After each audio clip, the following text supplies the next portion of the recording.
that does things to you when you're trying to become well, and it just really makes you sicker. Um, Sorry, that gets me emotional.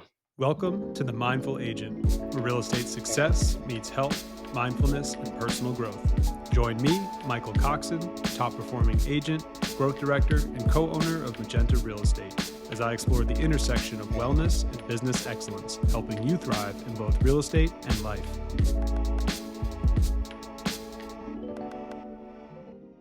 I'm honored to share a deeply moving and inspiring conversation with Jared Lebo, an architect and designer whose work and philosophy blend intentionality, simplicity, and wellness. Jared's journey is a masterclass in creating spaces that not only look beautiful, but also enhance the well being of those who inhabit them. From the impact of circadian lighting in our homes to the emotional resonance of an architectural design, Jared shares how intentional design can improve our daily lives and even shift our mindset. This episode also touches on a deeply personal and emotional chapter of Jared's life. He graciously opens up about his experiences visiting his mother in a psychiatric ward and the profound impact it had on his understanding of how our environments can either hinder or support our healing and wellness.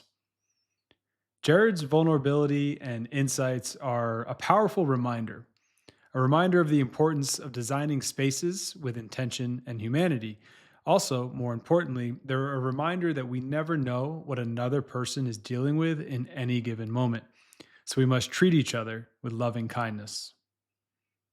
In this conversation, we dive into the art and science of architecture, the role of mindfulness and creativity, and the lessons Jared has learned from both his career and personal experiences.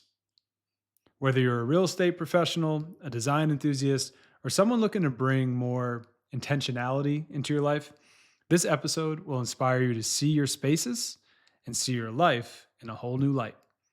So let's explore how design meets mindfulness with the incredible Jared Lebo.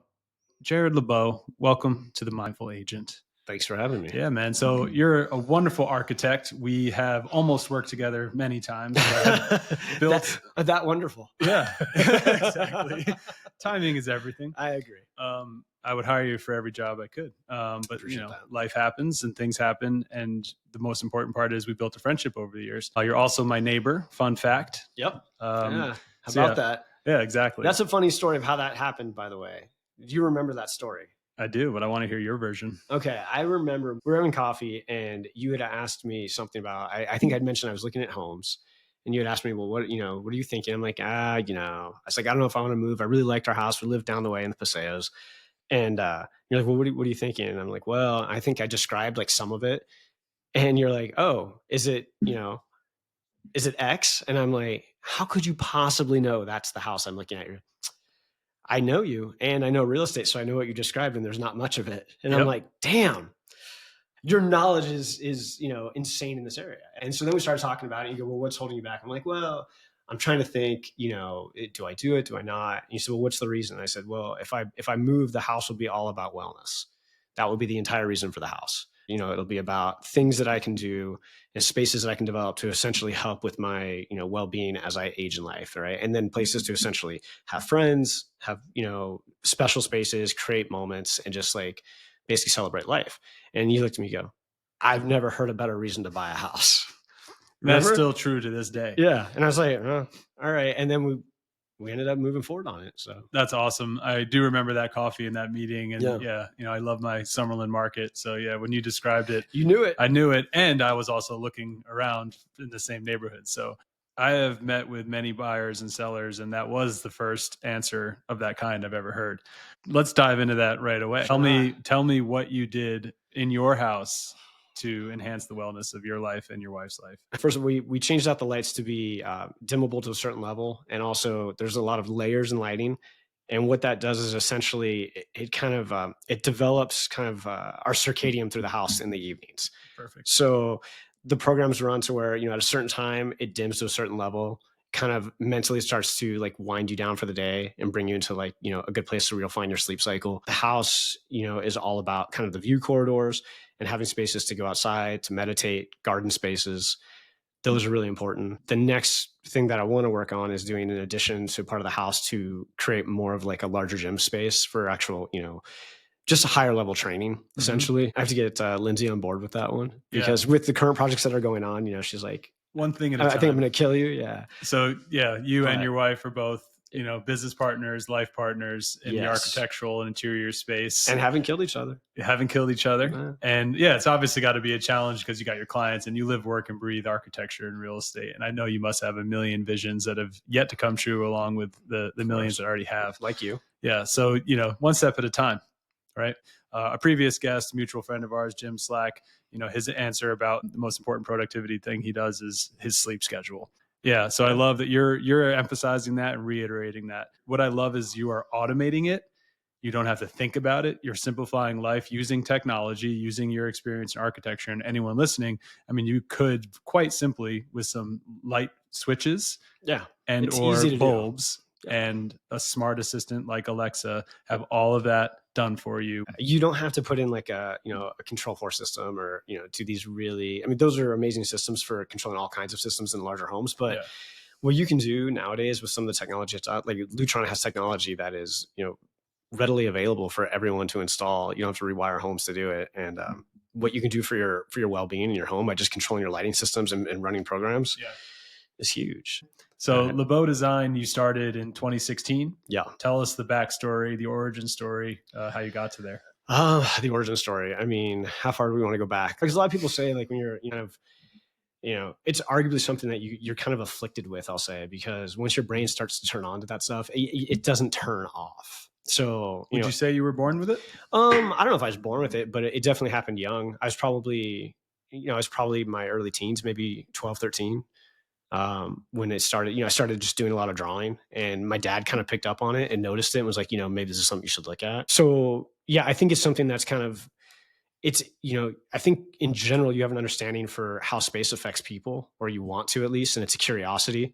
And so you start to explore those things through drawing and through, rearranging furniture constantly and just looking at different things and, small stuff like that. I think I rearranged the furniture in my room, like, every 3 days. This is in middle school. Yeah, I'm like 13. Yeah. And, it probably drove my father nuts, but, I think he respected that. He's like, oh, there's some interest here in the way things function in the universe and the way it affects your well-being and how it affects, how you interact with space. I give your father a lot of credit. I mean, of that generation to see and encourage that, Yeah. as opposed to trying to force, you into something else. Yeah. You're lucky, and to have I that agree. encouragement. And I do believe you're born with it. Obviously, when you're an infant, you're not thinking of these things, but No. not every 12 and 13-year-old picks up a pen and draws or rearranges furniture. Yeah. I mean, I don't know. I'm sure there's some level of neuroses that's deep seated in there, but nonetheless, it's just kind of what happens. So we fast forward through, getting through all the schooling and working for different firms out here. So I worked for a really large firm that did all kinds of cool work for about 10 years or so. And as the recession kind of started to crest around 12, that firm was sold, which kind of broke my heart, but it's what happens. And so it was sold. I was let go from the firm shortly thereafter, and then worked for, because they kind of basically go through all the staffing and kind of compress everything, right? It's usually what happens when the firm gets bought. Right. So it's natural. So I worked for other firms that were out there as well in the design director position. It was interesting, but what I noticed was that, so the firm that I really cut my teeth in was a really great firm. We had really productive design discussions. It was inspiring. There was like a really good culture there for how we approached architecture and how we thought about, the work that we were doing. And I loved that. So I was really raised in that. And working for some firms after that, especially after the recession, they seem to have kind of lost their way in that. Not all, but some of them. And so it essentially kind of moved me into thinking, I'm like, well, the only way maybe we're going to find that again is if we really just try and create that by having kind of control over that system to some extent, by saying, here's the type of projects that we really want to go after. Here's how we want to do those projects. This is the type of staff we want to have in our firm. And this is the culture that we really want to, kind of permeate the decisions we make and lead with, how we approach our work. You mentioned culture a few times. Yeah. It's important to you. It's huge. How do you define the culture at Lebo Design? I mean, I think our culture is one of, explore, right? That's our culture. pushing to explore new things and kind of not being afraid to make mistakes. Mostly we try to keep them, if we can, in the studio before they're built. Cheaper that way. It's cheaper that way, but yeah, just we have an openness in having design discussions, right? Thinking about, why does this make sense? Why does this not make sense? If our goal is to accomplish X, why are we doing Y? Or how do we get back to the original vision? And it's difficult. It's difficult to do that in a daily practice because you have all these constraints, you have deadlines, you have the business aspect, you have budgets for a client, you have a certain fee within the firm to be able to accomplish the work. I mean, you can't design, ad infinitum, right? You would run out of time, and your client would surely be upset. So you have to manage all those things and still do that and try and keep the passion and the goal of doing quality design. It's really difficult, and I think that's something that it just starts at the top. I was really trained that way with, the mentors that I had, and they impressed upon me how important that is to not let go of those things.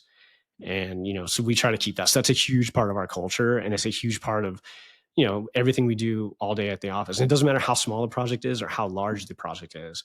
We're taking the same approach to it. We don't want anything to leave our office that we're not really proud of. So, and I know that sounds like trite, but it's really the truth. It's really what we want to do. And so we strive to always do things that, when it leaves the office, we go, if this was our last project, would we be really proud of this? And, if the answer is yes, then, we know we're doing something good. Cool. Yeah. You mentioned in your own home using elements such as lighting and garden space for wellness. Do you design with that in mind for all your projects, whether it's an office or a home? Yeah, absolutely. What other tools can you give in addition to lighting and garden to potential clients, but also just the average homeowner or renter out there to improve their space and for their wellness? Again, I would say less is more, right? Which is a very, common design saying, but it's true. I think people tend to want to overcomplicate things. Usually the simpler solution is probably the right one. Give yourself space to think. So important. People tend to clutter space, or they tend to clutter a design concept with too many things. And what makes really good design, in my opinion, is, it's the 1,000 no's and, the 4 yeses. Right. So give yourself space to think, do simple things, and then just try to do them well. And that in and of itself is actually quite difficult. It's really easy to overwhelm something. It's really hard to synthesize it down to simplicity. So give yourself space to think in an environment. Don't overwhelm yourself with too many pieces of furniture, too much design. Just, you want a space to be too many things. It doesn't want to be that. It wants to be a few things. Let it be those things well. There's a great quote I live by: is the design is ready, not when you can add more, but when there's nothing to be taken away. Yep. And I just butchered that quote, I'm sure. No. Is that Dieter Rom? We'll have to look it up. Yeah, I want to say that's Dieter, right? From Braun. Yeah, I mean, that was, if it is, and hopefully I got that right, the master of beautiful design, taking away everything that doesn't belong. Yeah, and everything needs a purpose. I notice you speak of spaces as if they are alive. Which I believe, everything has an energy, from your desk to the flowers to the pen you're writing with. And I love that you speak with that intention, that the space wants to be what it wants to be. It's not, I'm not saying it's a sentient being, but it's definitely an energy that we as humans connect with and need to be aware of. Is it an office or is it a dining room? And don't work in the dining room and don't eat in the office. Those are kind of, rules in our house that get bent all the time, but each space has a purpose. Yeah. Certain conversations we don't have, my wife and I, in certain rooms, or if we're having them, we move to a different room. Yeah. Brooke, as you may know, she's a feng shui practitioner. She's a professional organizer. So she's impressed these things on me, and it's had an impression on me. We've been together nearly 15, 20 years now, married 14. And, you start to have that osmosis with your partner. Sure. But yeah, she has taught me some principles, and I explore them on my own. And I have found it to benefit my health in so many ways, going back to sleep patterns and just relationships, and stress and anxiety. I feel like stress and anxiety perhaps are born out of eating in the wrong place, for example. And that's a big feng shui principle, like the direction you eat and things like that. And these little adjustments matter. And it has a lot to do with mindfulness.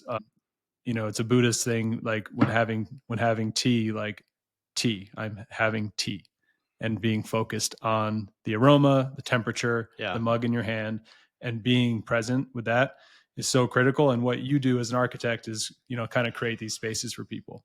And these are conversations that aren't really necessarily had in a corporate level. Are your clients open to these conversations? Yeah, the good ones. Honestly, yeah. And I think when I say the good ones, what I mean is the clients that are seeking to do really high level work, and so people, they always think that high level work means, oh, it's really, really expensive work. Sometimes that's true. Sometimes that's not. And there can be really expensive work that's bad work too. But it's more or less people being open to the fact that intentionality matters, right? I think that's what it is. And I think that's why mindfulness is such a critical part of doing quality things. And in this case, good design, right? In the world, is because it's intentional. It has to be intentional. That's why it's also interesting. There's something about drawing, which is, it kind of gets lost in the new practice of architecture, if you will, because it's so digital. Mm-hmm. But the act of drawing is probably the most mindful thing you can do. Yeah. Because your pen and your hand is looking at every, line and curve that you're making. You're so engaged in what you're doing, that just nothing comes into that Right. field.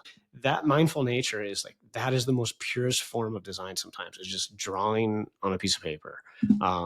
And so I think the intentionality of being able to say, this is what something wants to be, and this is why we think it's important, and this is how we're going to try and define, getting to that end. Yeah. And that's huge. One of my favorite authors, Wayne Dyer, used to write all his books by hand, and he passed away. This is like the 90s and 2000s. So computers did exist, but he didn't own one. Yeah. And he would write all his books by hand and have somebody type it for him, because he felt that was the only way to truly get what out of his mind onto paper, was to have that connection that you're talking about.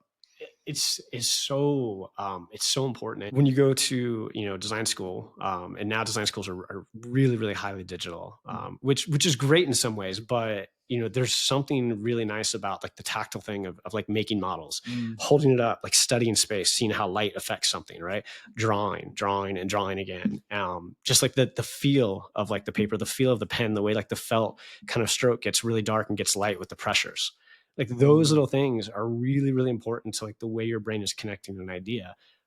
And I think it's, people underestimate just the simplicity of drawing is such a mindful act. So I had the privilege of going to Barcelona and seeing a lot of Gaudí homes and park, and Park Gruel. I thought of you. I think we exchanged a few texts while I was there, and just I grew a whole new appreciation for what you and people like you do, and what a genius he was, and how much of it was done by hand, and building models and using natural forces like gravity to determine shapes, and just it blew my mind. And so much of his work was tactile and by hand and sketched. I don't think there's probably no one else in the world that's even close to Gaudí in the stuff that he was doing. Yeah. And in the 1800s. Yeah. He was a light worker, like had a whole other connection, I think, to different realms that us normal folks don't tap into. His brain worked differently. Yeah. To see the things that he was able to see, it's mind blowing. I remember I was in Barcelona in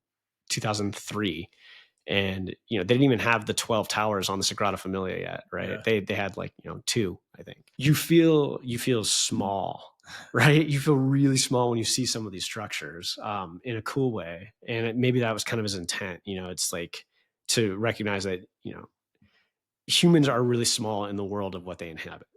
So you try to make the most of like your spaces, and you try to interact in a way that, I don't know, is helpful, I guess. Yeah, let's talk more about that. I mean, that particular La Sagrada Familia was a structure he knew he would never see finished. No. We may never see it finished. Yeah. I hope we see it. Some of the legacy of architecture is that you are leaving behind something for generations to enjoy, and you will receive zero credit for it. I mean, I don't think credit is the goal. At least I hope it's not. I can't imagine the really, really great architects that are out there and that have been before us. They were doing work because, it was, how do I say this? I don't think they couldn't not do work. Right. It's who they were. Right. I don't think the credit was at any point what they were going for. I think most architects are probably, relatively private, and they're probably just struggling with how to express things that they are interested in the world, and trying to express those in a way that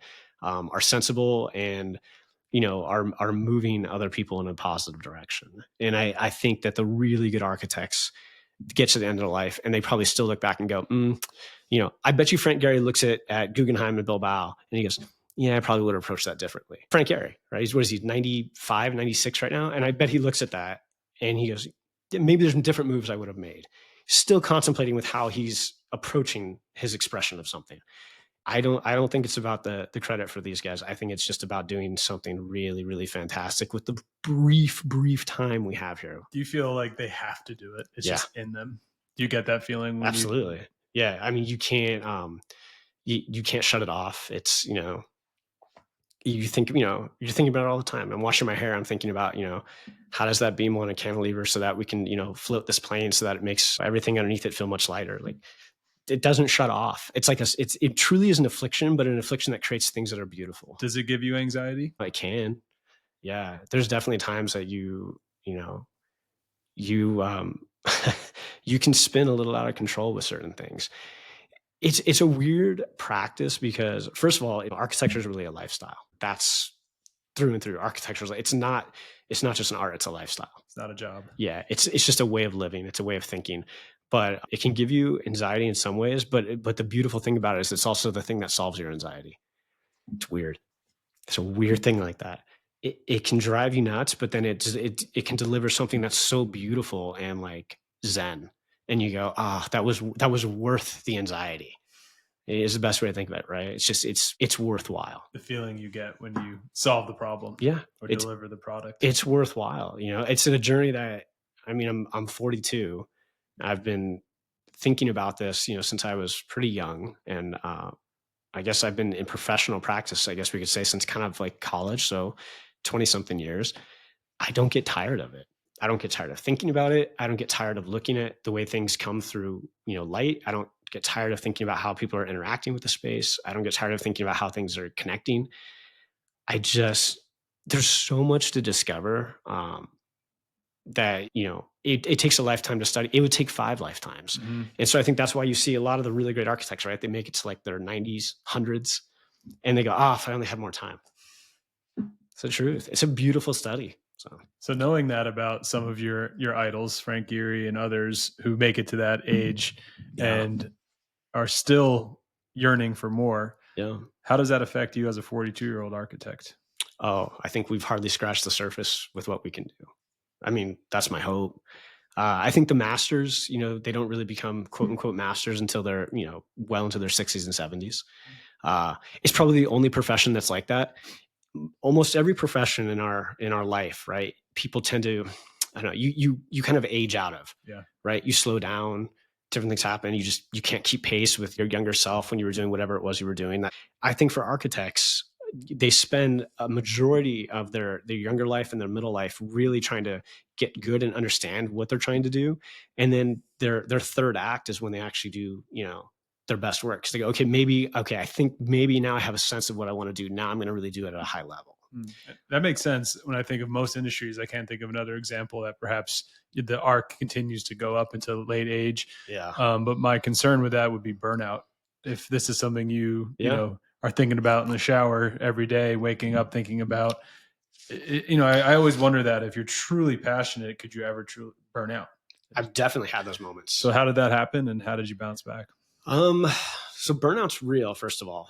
So let's just start with that. Burnout is what happens when, for us, we recognize it where all of a sudden your passion starts to, kind of fade away, where everything becomes dull, where you're doing something and you go, well, I don't know why I'm doing this. That's burnout. That's 100%. You've got too many things going on. You've been working on something for too long, or you just have too many demands on your time and it's just too much, right? And you just feel yourself being pulled, and then all of a sudden you become kind of like numb. That, to me, people are like, oh, that's depression. I'm like, yeah, burnout can feel like depression, but for us, it's definitely a form of burnout. And usually I think what we do, I mean, it's happened to us probably 2 times that I can think of. And, since we started the practice, we basically get out of town as fast as we can, to be honest with you. We try to book a trip to where we can be away and be in nature. And she's like, okay, we've got to put things down. We've got to refocus what we're doing. Otherwise, everything we're doing is just going to be subpar. What does being in nature do for you? Oh God, it kind of fuels the soul, right?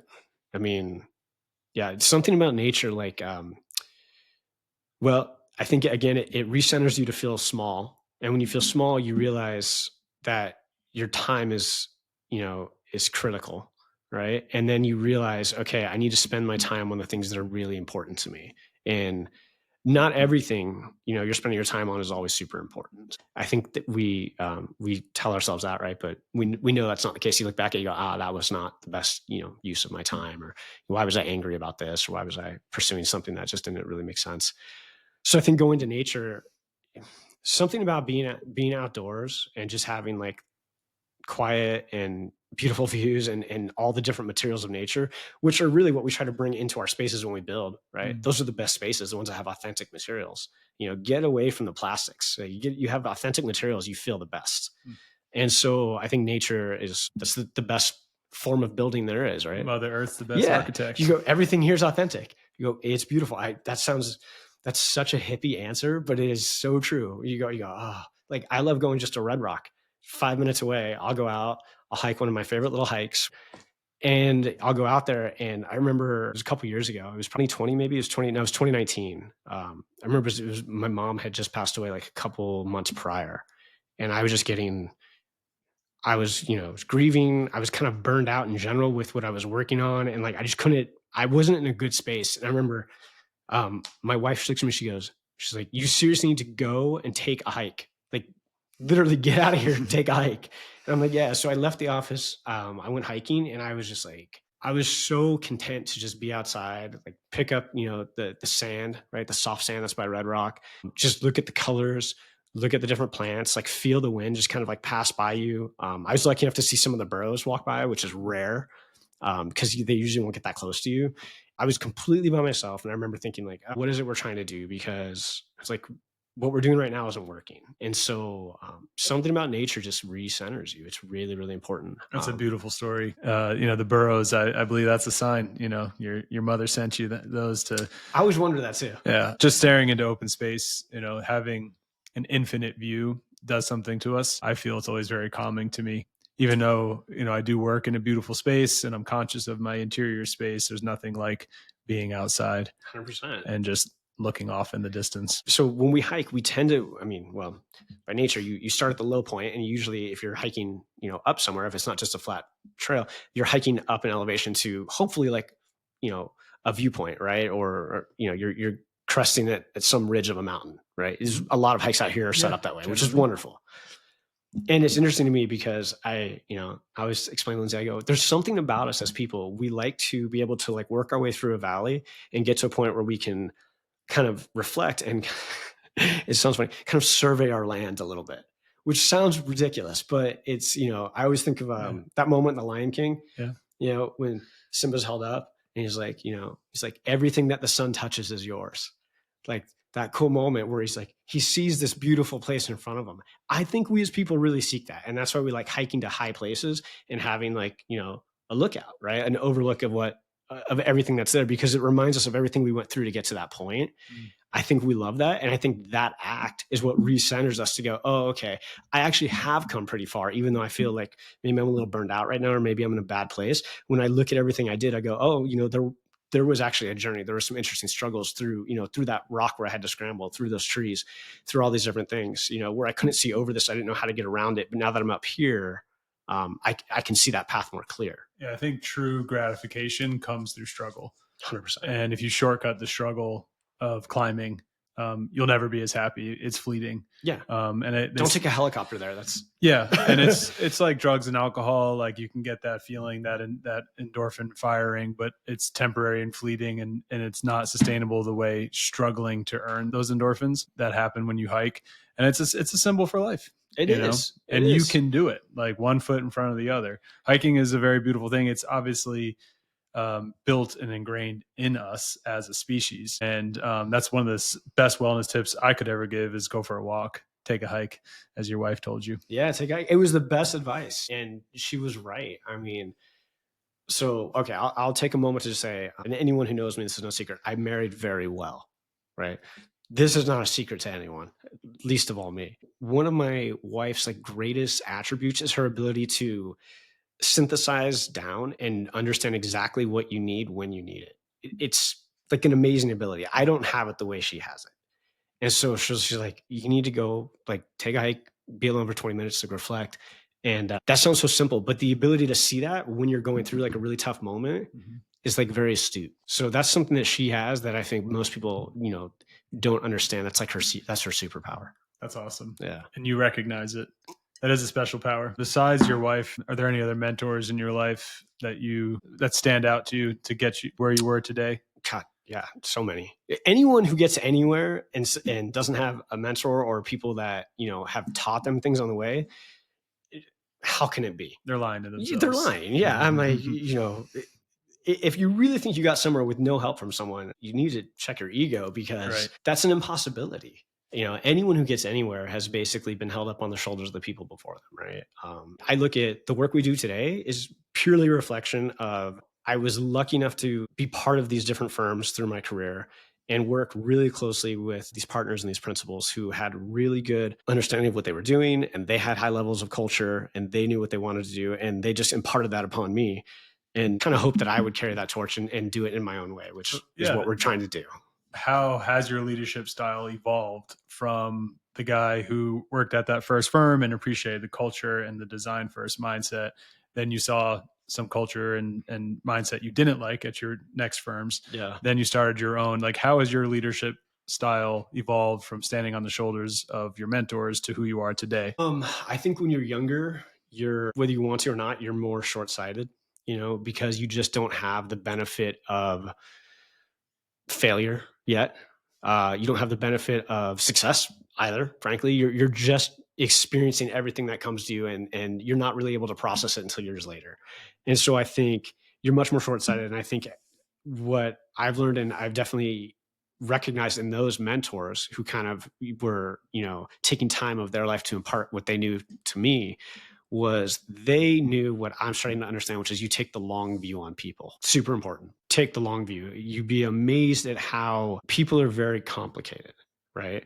There's a lot to them at different points in their life. And I think a good mentor, at least the architects that I was able to work for, they were able to recognize that I was young and idealistic, but they were able to kind of mold me into seeing where my strengths wanted to go and also to helping those weaknesses and recognizing that the weaknesses were just weaknesses at the time. They took the long view. That's so important, right? And so I think in our firm, we try to do the same thing where even with our own staff and with ourselves, we say, how do we want to improve this process? How do we want to do something else? It's really easy to get caught up in your day to day.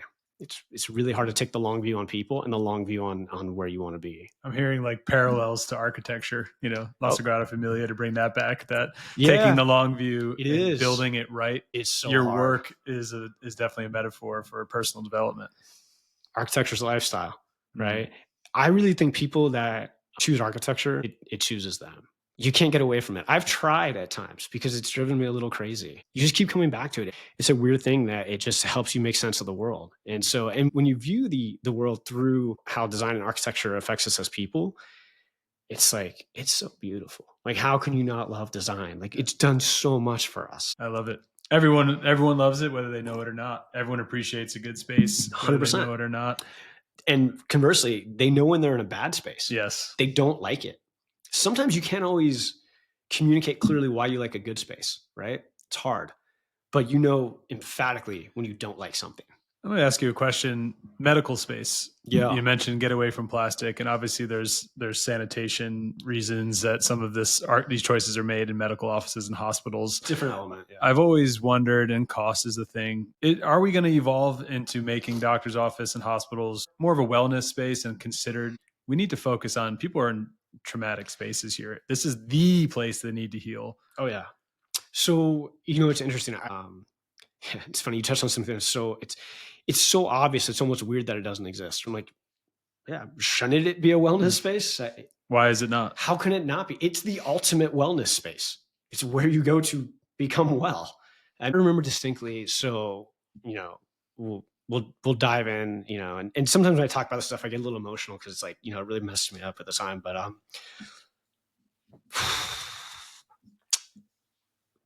so it's difficult for me. So like my mother, she was in a psychiatric ward. And when I would go visit her, it was really, really bad. Like it's basically a prison.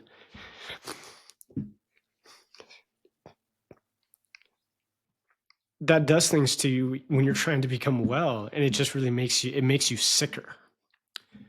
So you look at stuff like that and you go, you know, like we've missed the point. Like we've missed the point. I can relate. I've had my fair share of tragedies and visits to ICUs and nursing homes. Nursing homes are particularly depressing and traumatic to the patients and the families. Oh yeah. They're terrible in my mind. Every sense, lighting, touch, smell. Yeah. There's zero consideration for the people in there, and it needs to change. Yeah. How are we treating people when, you know, how are you supposed to get better when, I mean, I remember going to visit my mother and, you know, I was, you know, arguably much more well than she was at the time. And I remember going to these places and leaving, you know, an hour later and thinking, you know, I feel terrible. Yeah. Like I feel like I'm going, you know, kind of crazy. I'm getting here. sick. Yeah. And I'm mentally unwell. Yeah. And it's, you almost can't make sense of things. And imagine being in that environment for, you know, you're held there for, you know, days, sometimes weeks on end, you know, through a course of treatment, which, you know, I really have reservations on whether there's true treatment in that, but a conversation for another time. But yeah, you see stuff like that and you go, you know, where's the wellness, to your point? And it's an industry that you could argue has more money than almost any industry, right? Between medical, insurance. By far. Yeah. And, you know, like I know you design beautiful spaces for professional services, like real estate companies. And, you know, why are real estate companies investing in this and not doctors' offices? Do you know? Is it really just about the bottom line and how much money can we make? It is, because, I mean, it isn't. It depends, right? So there's a dentist out here who's become a friend of mine who, you know, he's developed his own buildings and, you know, he has his office in his building, develops other buildings. And I think he does really, really nice work. It's high quality work. He could do it for less money if that was the goal. But, you know, his goal is like, he has to make enough of a profit to be able to make the venture worthwhile, right? To be able to do it over and over. And that's fine. There's, you know, profit is not a dirty word. But he also recognizes that if he's going to do something, he's going to do something that's worth doing. And I think a lot of people that develop these spaces, they only look at the, you know, the bottom line on the ledger, right? That's all they see. And like, can I get something else out of it? And I understand that.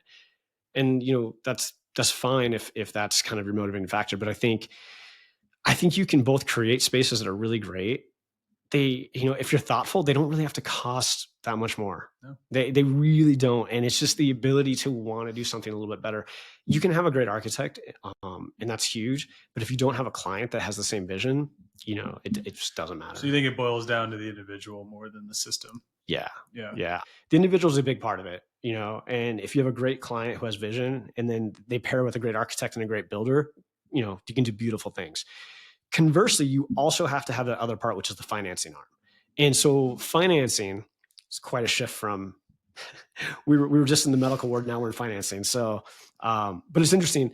So the financing arm, you know, I remember talking with the developer for Uncommons. This was some months back.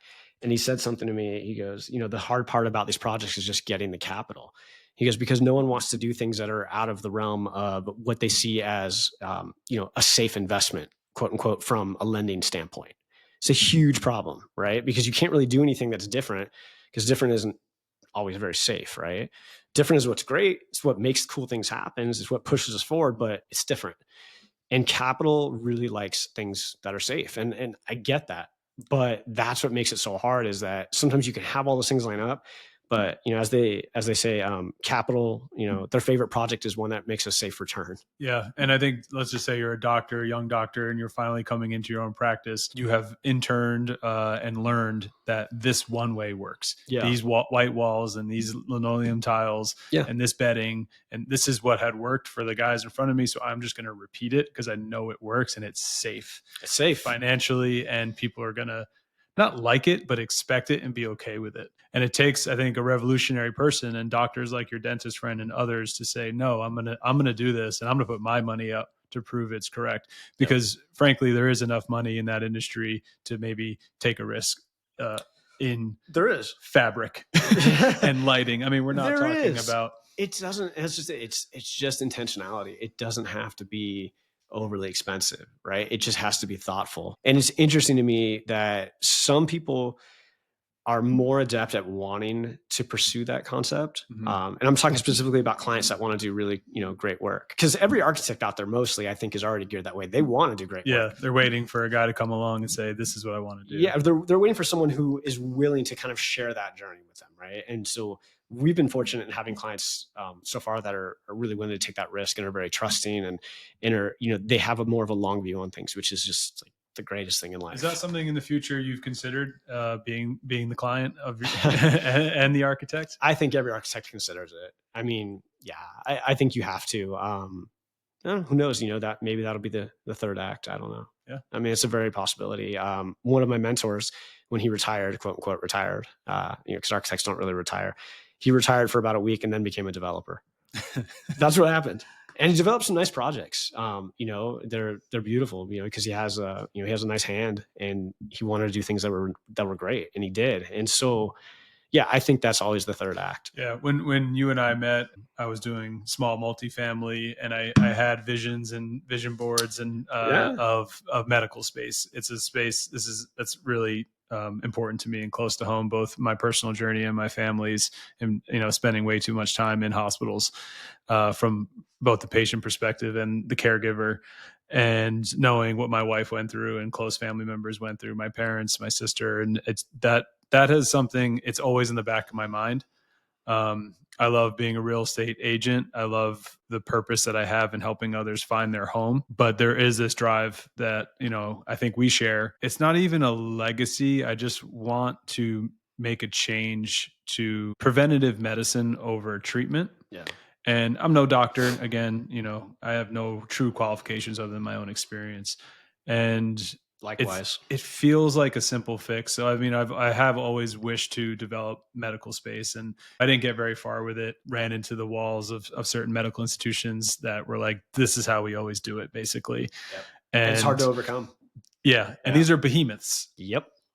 So a guy like me to open a medical facility with zero qualifications, and I believe the universe will bring it all together at the right time, whether it's me, you, and your dentist buddy, or some other people. Like, I feel like we need to be shifting the industry and the focus for change. Yeah. It's critical. I would love to see that. I really would. And, that's the thing is, I remember when I met him, and this was probably 6 or 7 years ago. And I kind of, we started talking a lot. So he's a late guy like I am. So, his kids would go to bed at 8 or 9 o'clock, and then he would always be up till midnight. So we'd always be talking late, just kind of sharing our ideas on the world.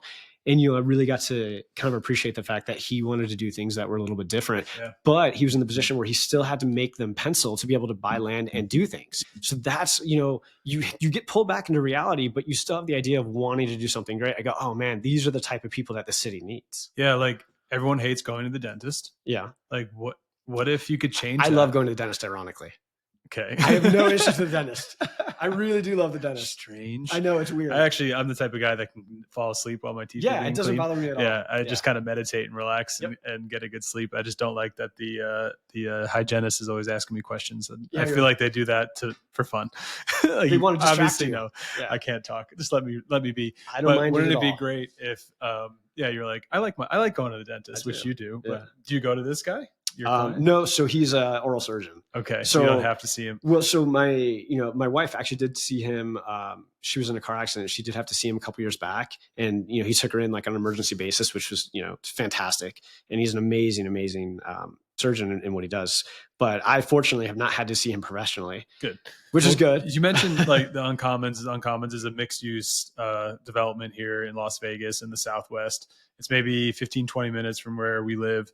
When somebody's like, do you want to go to X restaurant in there? I always say yes, because I like it there. Yeah. I like walking around, and it feels like a city, which Vegas, often has that suburban sprawl feel. It just feels cool to park your car and be able to go in and out of shops. Each shop is different architecturally. I love the feeling there. It's a great place. So imagine like your dentist was like, oh, it's like time for my appointment. You know what? I like going there. It makes me feel good. Or my doctor, how many more appointments people would take and not skip and actually attend. And just that alone could probably prevent some diseases, some cancers, like catching them early.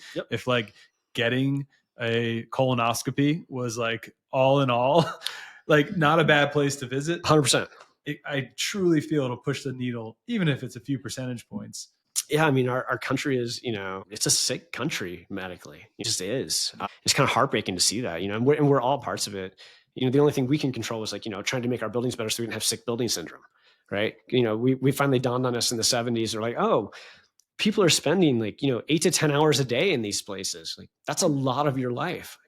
We should probably think about what goes into those buildings that they're being exposed to, and then, we get let out of our construction and all these different things in asbestos. And I mean, you've heard sick building syndrome, where all the toxic chemicals and the volatile compounds, they tend to just build up in your system and they make people really ill.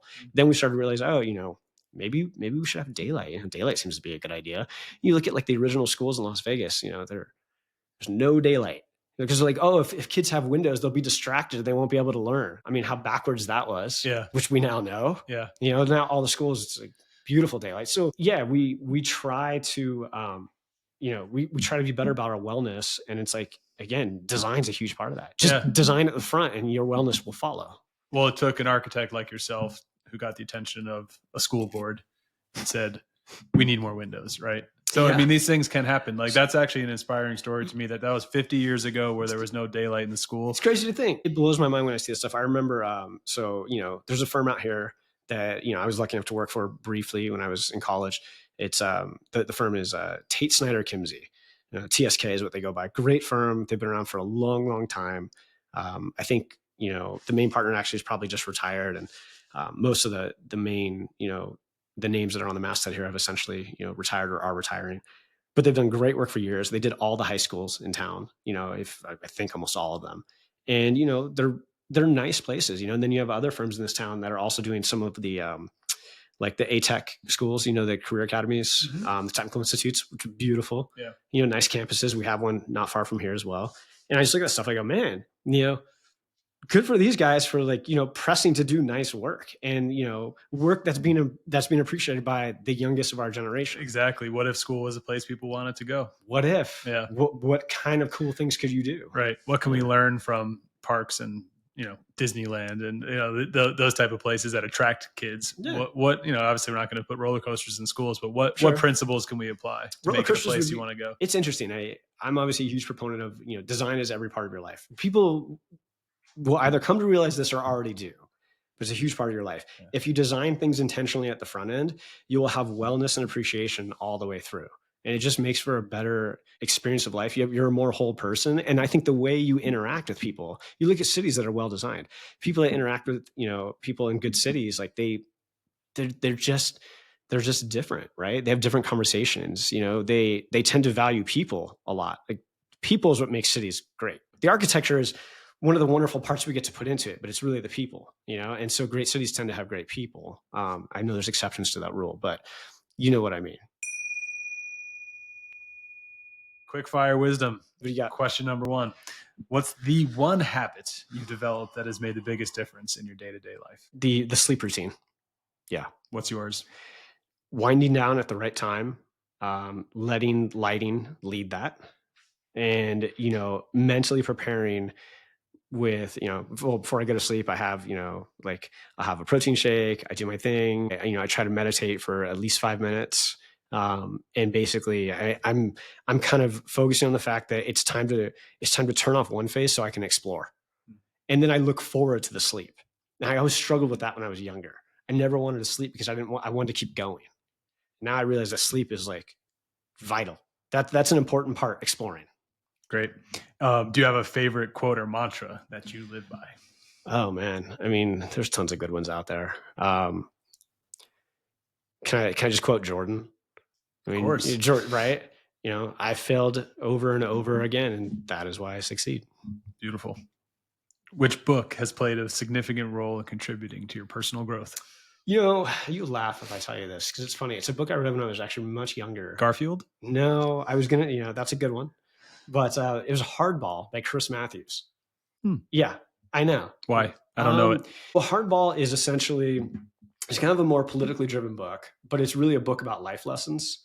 So he essentially kind of takes 12 or 13 different lessons through these chapters, and each one is a lesson that he learned politically working in the political world all his life about different politicians and how what they were doing was such an interesting lesson for life. Like Ronald Reagan has this great quote. He says, whenever I get angry, I always throw the golf club in the direction I'm walking. It's genius. Yeah. It's a genius thought, right? And so he had different things like that. So that book has a lot of great lessons. Just like we were talking about using your anger to be productive. 100%. Right? Yeah. Why are you going to set yourself back? Be angry. Work on getting ahead. Love that quote. Yeah. I'll remember that next time I play golf. What's your favorite app or tool for productivity? Gosh, I mean, there's not really one that I love. I know everyone's like, oh, I can't live without this app or I can't live without that. I'm like, I could probably live without a few of them. Okay. But no, I mean, one of the apps that I enjoyed using a lot, which is hard to get into sometimes, is the Headspace app, which is for mindfulness. That's an app that I started getting into that a few years back when my ears were really bad, and that really changed my ability to kind of refocus. So, those types of things are really essential. Okay. We didn't touch upon that. You mentioned your ears getting bad. Can you talk about how that experience and what this app did for you? Yeah. So I have tinnitus and I have hyperacusis. So that means that my ears ring 24 hours a day. And then I also have sensitivity to where I hear sounds louder than like most people. Or I perceive them louder.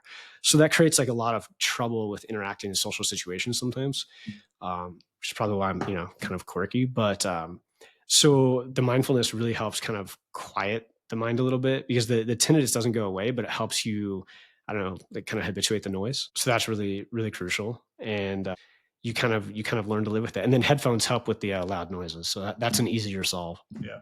Okay. What's your go-to way to unwind after a long day? That's funny. I'm trying to think my favorite thing is just working out, honestly. It sounds silly, but I don't want to answer the question for you, but we were texting the other day and it was like 9 at night and you're like, I'm going for a walk. Yeah. Do you normally take night walks? So every night. Yeah, every night. And which, by the way, is I'm a huge proponent of people having dogs because I think if you walked more, you would be just tremendously healthier. So we walk, everywhere from 1.5 to 3 miles every night, right? Which doesn't take that long. It's like, 45 minutes to an hour. But yeah, that's a huge part. Actually, if I don't, you know what? You're right about that. If I don't walk, I don't sleep very well. There you have it. So, you know me better than I know myself, man. I guess in that one way. Yeah. Jared Lebo, thank you for coming on, man. Thanks for having me. Great conversation. Absolutely. All right. Let's pause for a moment and consider the spaces we inhabit, both around us and within us. Jared shared how the most beautiful designs often come from simplicity, from letting go of what doesn't serve the purpose. What if we applied that to our own lives? Take a breath and think about the mental space you're carrying today. Is it cluttered with worries, tasks, or distractions, or thoughts about people you don't really care for? Or is it open and calm? What's one thing you can set aside right now to create more clarity, more focus, or simply more ease? As you move through your day, consider this: the spaces we create in our homes, workplaces, and even our minds reflect our intentions. What intention do you want to carry forward? Whether it's creating a calm corner in your home or taking a moment to let go of stress, small adjustments can lead to big transformations. Design isn't about the physical, it's about how we feel and connect. Let that guide you in crafting a more intentional and mindful day. Thanks for joining me on this journey today. I'm Michael Coxen, and this is The Mindful Agent. Join me next time as we continue to explore the intersection of real estate, health, and mindfulness.